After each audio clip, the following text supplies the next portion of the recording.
اور جب میں رات کو کچن میں گئی تو مجھے ایسا لگا جیسے جو چکن ہم نے کڑھائی میں جو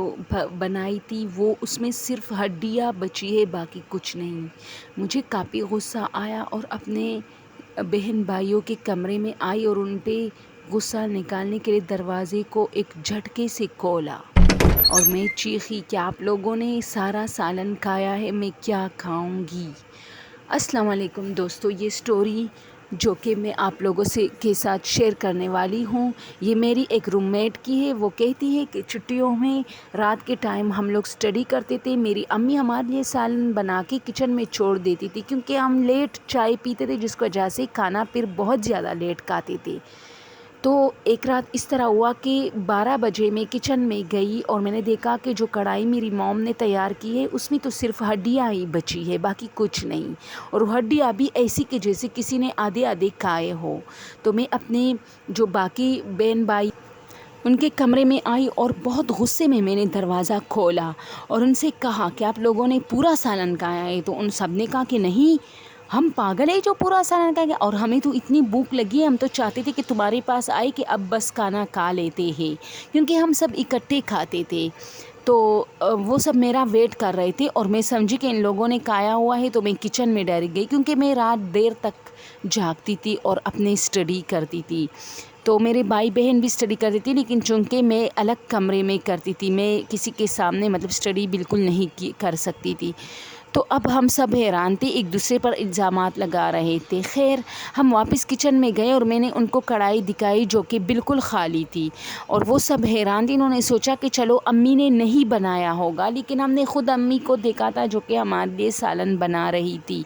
تو ہم سب حیران تھے اور پھر ہم نے صرف روٹیوں پر گزارا کیا اور فریج میں کچھ اچار پڑا تھا وہ کھایا اور ہم لوگ سو گئے۔ صبح جب ہم لوگ دیر سے اٹھے، کیونکہ چھٹی آتی دیر سے اٹھتے تھے، 8-9 بجے اٹھتے تھے، پھر اسٹڈی میں لگ جاتی تھی، تو سب نے امی کو بھاری بھاری بولا کہ کچھ اچھا سا ناشتہ پکائے کیونکہ رات کو ہم لوگ بھوکے سوئے ہیں۔ تو امی نے کہا کہ امی سمجھی کہ ان لوگوں کو شاید دوبارہ بھوک لگی ہوگی کیونکہ یہ لوگ اسٹڈی کرے، تو امی نے کہا فریج تو میں نے لاک نہیں کیا ہے اور نہ اپنے کمرے میں لے گئی ہوں، فریج تو کچن میں پڑا ہوتا ہے، آپ لوگوں نے چپس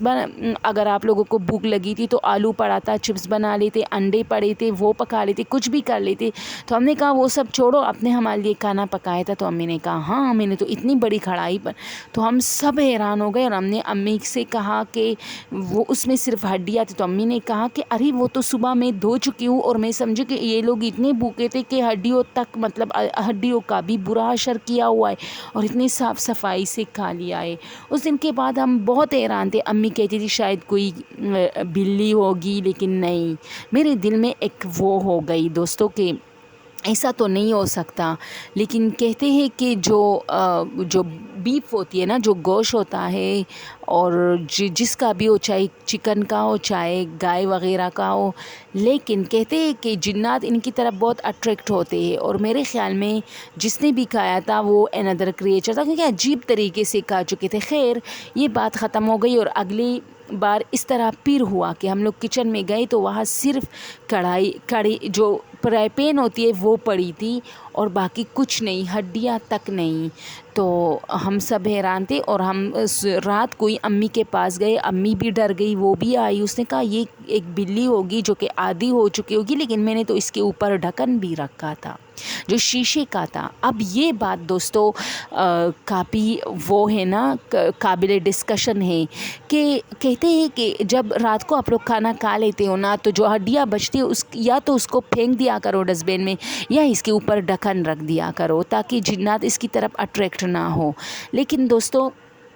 امی نے اس کے اوپر ڈھکن رکھی تھی، لیکن پھر بھی چونکہ مجھے حیرانی اس بات پہ ہوئی کہ ڈھکن رکھی تھی تو پھر جنات نہیں ہو سکتی، لیکن کوئی بلی کوئی کتا کوئی بھی اس کا ڈھکن نہیں کھول سکتا، کیونکہ اس کے ڈھکن میں اپنے ایک کچھ ایسے مطلب لاکس ہوتے ہیں کہ اس کے جب آپ اس فرائی پین کے اوپر رکھ دیں تو وہ لاک ہو جاتا ہے، اسے کسی انسان کے علاوہ کوئی کھول نہیں سکتا۔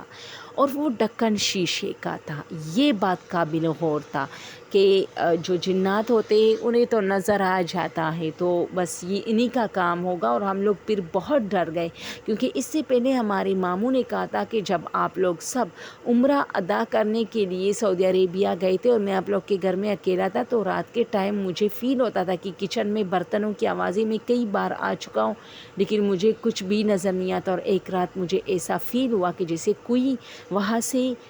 مطلب اس طرح گزرا ہے کچن کے سامنے سے، جس کی وجہ سے مجھے کافی ڈر لگا تھا، اور پھر میں یہاں اکیلا نہیں سوتا تھا بلکہ سارے کمروں کو لاک لگا کے، گیٹ کو لاک لگا کے یہاں سے چلا جاتا تھا۔ تو دوستو یہ سٹوری تھی جو آپ لوگ کے ساتھ شیئر کرنا چاہتی تھی۔ وہ کہتی تھی کہ کئی بار ایسا ہوا کہ امی ہمارے لیے کھانا پکاتی اور وہ غائب ہو جاتی، اور وہ ایسے فرائی پین یا پتیلے میں ہوتی جس کا جو ان پتیلوں اور فرائی پین کے جو ڈھکن ہے وہ ہم سعودی عربیہ سے لے کے آئے تھے، اور اس کے اپنی کچھ لاکس تھے، اس کو لاک کر کے پھر یعنی ہم صرف کھول سکتے تھے، باقی کسی دوسرے انسان کو بھی جو ہمارے گھر سے تعلق نہ تھا ان کو بھی سمجھ نہیں آتی تھی کہ ڈھکن کیسے کھولا جائے، تو ایک بلی کیسے اس ڈھکن کو کھول سکتی ہے یا کوئی اور جانور۔ تو دوستو ہمیں بہت ڈر لگتا تھا، اور پھر ہم رات دیر تک نہیں جاگتے تھے، بلکہ اگر کچن میں جانا پڑتا تھا تو ہم سب اکٹھے جاتے تھے۔ دوستو یہ اسٹوری آپ لوگ کے ساتھ شیئر کرنا چاہتی تھی، اگر آپ لوگ کو اچھی لگی ہو تو پلیز چینل کو سبسکرائب کیجیے۔ Thank you so much.